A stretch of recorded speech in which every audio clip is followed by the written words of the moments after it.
प्रभाग क्रमांक 11च्या विकासाचे एकच उत्तर. सौ शारदा संभाजी देवणे. प्रभाग क्रमांक 11 मध्ये गेल्या अनेक वर्षात झालेल्या विविध विकास कामांमुळे नागरिकांच्या जीवनमानात लक्षणीय बदल घडून आला आहे. या सर्व विकासामागे संभाजी देवणे यांच्या नेतृत्वाखाली सातत्याने करण्यात आलेली अविरत जनसेवा हे महत्त्वाचे कारण ठरले आहे.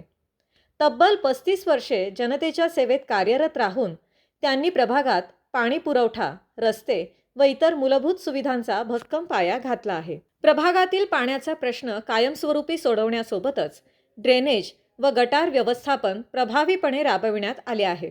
प्रत्येक गल्लीत नियमित कचरा उठावाची व्यवस्था करण्यात आली असून स्वच्छतेला विशेष प्राधान्य देण्यात आले आहे. प्रभागातील उद्यानांचे सुशोभीकरण, वृक्षारोपण, लहान मुलांसाठी खेळणी तसेच नागरिकांसाठी ओपन जिम सुरू करून लहानपासून ज्येष्ठांपर्यंत सर्वांसाठी सुविधा उपलब्ध करून देण्यात आल्या आहेत. कोरोना काळात विविध लोककल्याणकारी उपक्रम राबवून गरजू नागरिकांना मदतीचा हात देण्यात आला.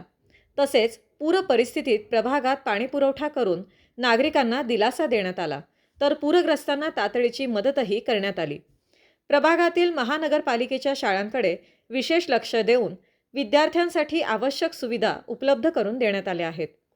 या सर्व कार्यामुळे संभाजी देवणे हे लहानांपासून थोरामोठ्यांपर्यंत सर्वांचे लाडके व्यक्तिमत्व ठरले आहेत. त्यांच्या नेतृत्वाखाली प्रभाग क्रमांक 11 मध्ये झालेला विकास आज सर्वांसमोर आहे.